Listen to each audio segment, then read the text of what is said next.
KT? Shizuku, can we talk for a minute? Sure.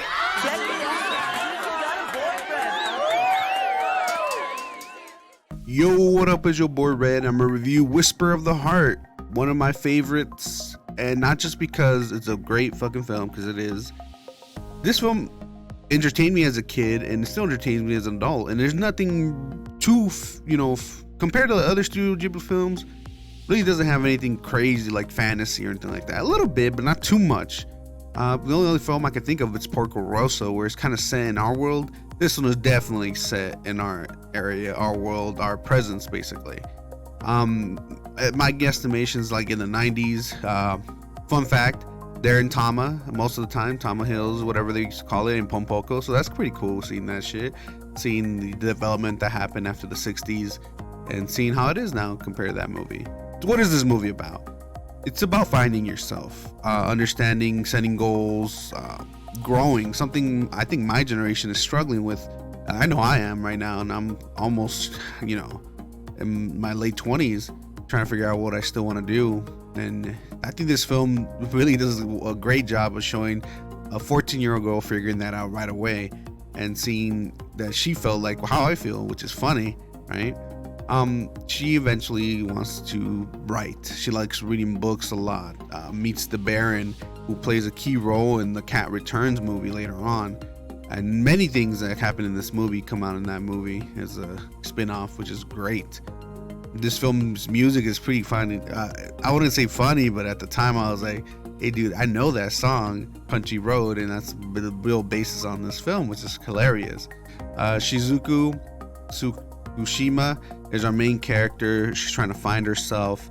We see her a lot, just walking around her town and stuff like that. She writes a song about Tama and Tama Newtown, that's what they call it.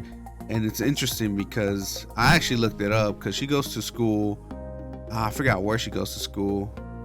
She goes to junior high school in Mukaihara, I believe that's what it was. And you see her going around Tokyo all by herself. This 14-year-old girl, I mean, nowadays, parents wouldn't do that. Maybe, I don't know, hopefully. But, back then, I guess no one really cared. She'd ride the train all the way to one of the stations in Tama, hang out there, And this is, you're thinking about today's standards, this is like a 5-hour walk. So a train ride is probably like an hour, 10 minutes, right? It's not that bad. But still, that's craziness. She's cool, she's smart, level-headed, really above her age, I think. Especially in certain aspects of her life. I think she's already figured out what she wants to do. It's just, she doesn't really care about school too much. To be honest, school is not really important. Just doing it for a piece of paper doesn't mean shit. Eventually, you, as a person, have to do all the work.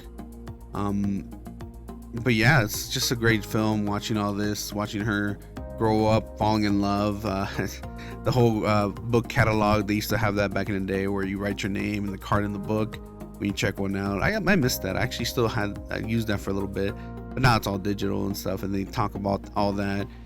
Fantasy, her writing, music playing, creating violins. It's such a great movie. And I love it. I heard that in 2020 Sony announced that they were going to do a live action sequel when they're older, especially how it ends. I'll watch that. I want to see something like that. And yeah, it's such a great film. What would I give this one? I would give this one a 9 out of 10. I enjoyed it. I love it. And I watched the steelbook of it. Not many special features on that one. That's kind of disappointing. A lot of great art though. But yeah, thanks for watching. Hit that like, hit that sub, and I'll catch you guys in the next review. Peace.